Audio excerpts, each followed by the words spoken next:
Hi, and welcome to this AI and C# video on a slightly different topic.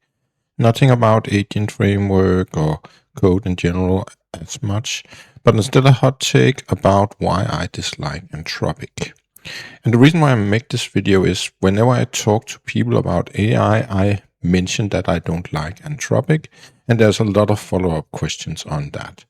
So I'm just making this video to summarize my thoughts and also tell a little about all the people who have just used Anthropic and Claude Code and stuff like that, that there is actually some reason to not just go with that. So in this video, I'm going to cover 5 different parts of why I don't like them. Intelligence, pricing, APIs, attitude, and Claude Code at the end. Intelligence is the one I'm gonna use the least time on because every week there's a new best model. As of 18th of March, according to artificial intelligence.ai, Gemini and ChatGPT 5.4 is slightly better than Claude and Opus and Sonnet and so on. Who cares? It doesn't matter. They are close and they work more or less the same. So if we just look at all the benchmarks and so on, they're roughly the same. So I don't really care if one of the other is the best. They're probably good enough for what we need to do. And I don't want to go into opinions either. Of course, there's opinions in this video, but if we go into opinions, we could also at the same time try to agree what is the best religion while we're at it. This is kind of religion if you like one or the other, if you feel one or the other have made a better answer to you at some point. But what is not opinion is the pricing. So yes, they're roughly the same, but for some reason, Claude wants to charge double.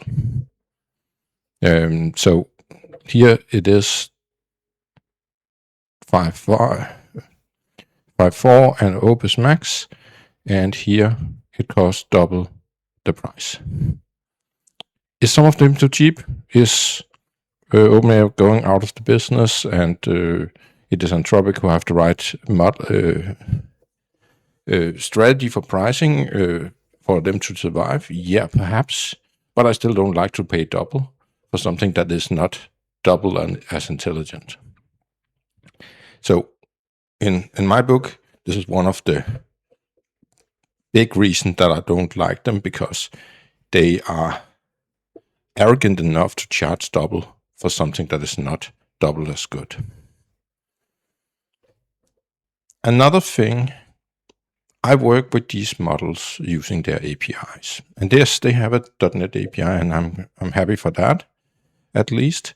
But if you look at what they do and what packaged and what standards they follow, you can see a lot of X's over here and Anthropic. They don't have an embedding model. So if I want to do both chat and embedding, I need to go to 2 different sources.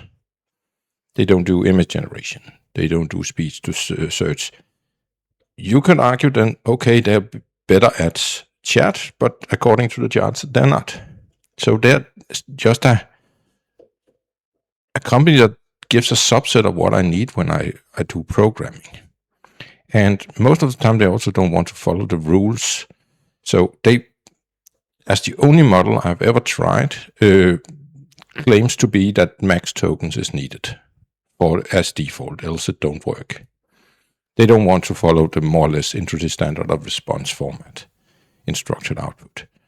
And therefore, they don't work as well together with all the other things. So they're just annoying when you need the full package. So that's one of the reasons as well. Then one of the biggest reasons is their attitude. There's a reason why many people call them the Apple of AI, because they have sort of the same arrogance attitude toward everything. They refuse to play ball and adhere to standards. So one of the standards is, of course, AI rules that you put into coding agents and stuff. And a big set of companies have agreed on that agents.md and .agents is the best way of working, because yes, back in the day it was Wild West on what different ways there were to give rules, but at least all of them have now more or less agreed to go to AgentsMD and then have their own old thing as backwards. But Claude refused to be part of this group of people who wants to make it easier for us developers to just work, and now we sit and maintain or copy paste our rules to two different rules files. Second is that the models are instructed to have a personality instead of following rules.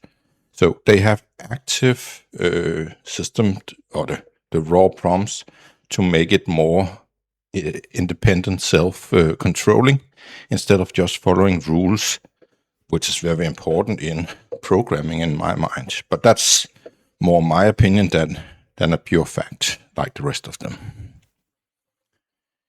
Then there is the thing that they are a walled garden. Back in the day when they started, we could use their subscriptions for anything. You could use it in OpenCode, you could use it in Cursor and so on. Now they have made it illegal to use it in any other product than their own Claude Code and Claude Cowork. So they are the walled garden, a little like Apple is, where we are not allowed to play with their things the way we want, despite paying for them. Then they think their model is alive. I don't want to go more into it, other than the rest of the industry is just rolling their eyes when they hear that thought.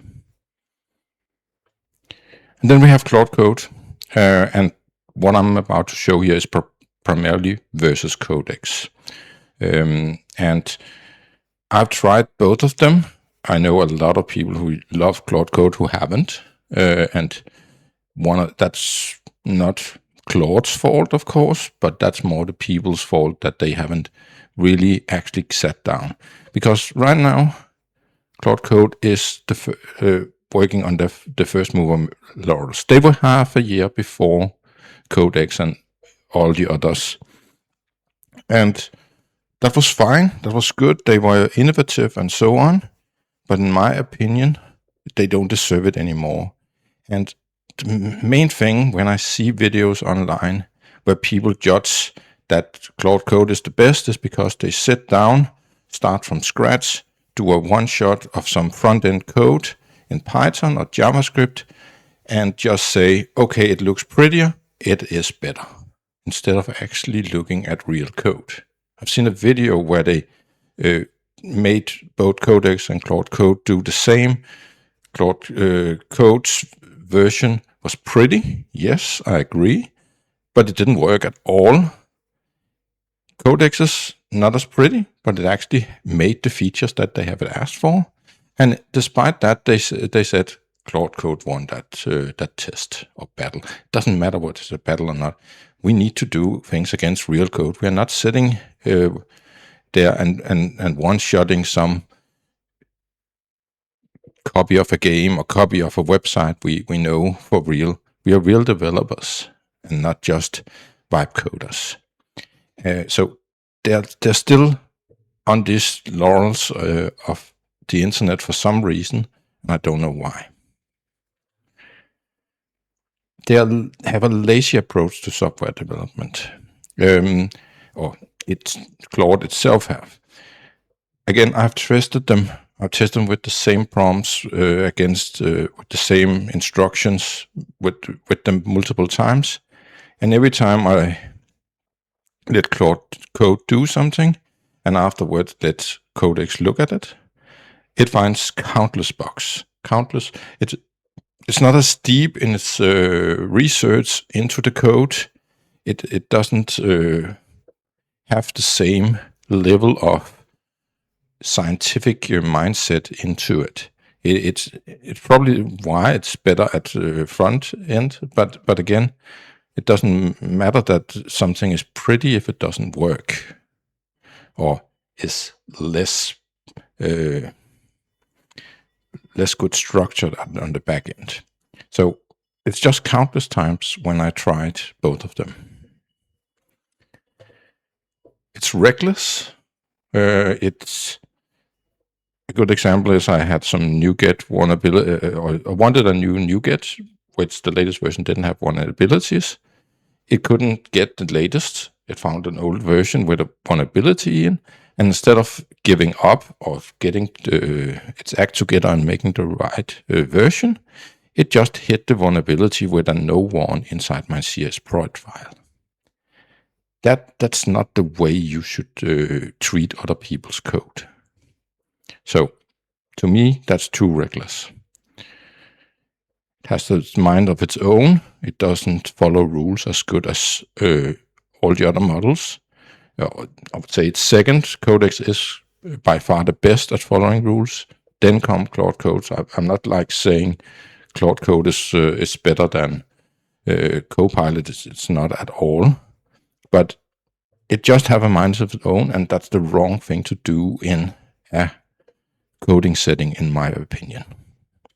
It's good for vibe coding, but not good for real engineering. They also announce features and say, oh, now we can do this.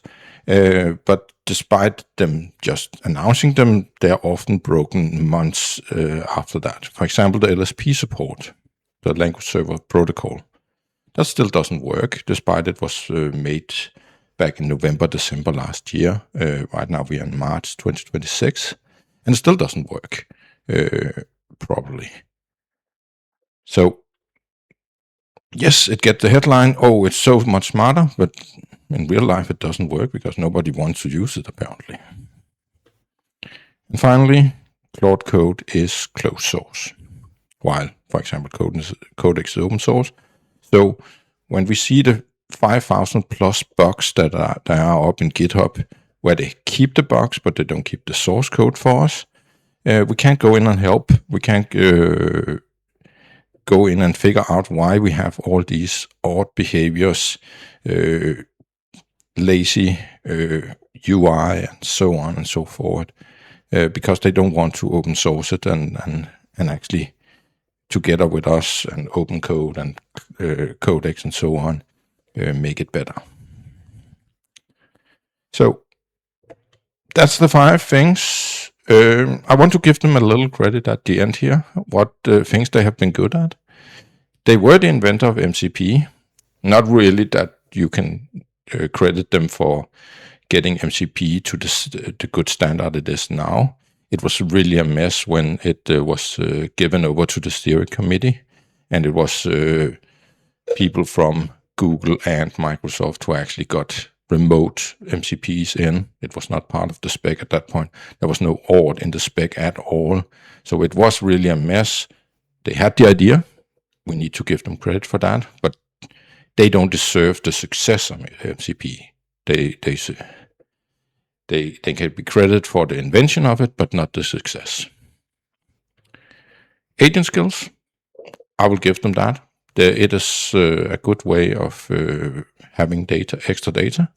It's a bit odd with the rules that they put in that are very arbitrary, like why in the world should the skill name be the same name as the folder.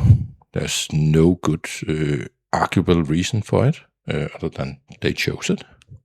But else, it's a good thing, and it's nice that they just outsource it, but it's a kind of cheap outsourcing, just telling, here is how you put things into folders. And of course, they are the third competitor. I see Google, OpenAI, and Anthropic as the 3 big ones. And that's, of course, healthy for the industry. So I'm not like saying I don't like them around or anything, but again, they're just not for me. They're just not finished. It's not the full package you get, and their attitude is kind of sickening to see in the space that is so open. Yes, all the models are proprietary, and we can talk about open weights and open source models and so on, and OpenAI not being open, but that's the money part they need.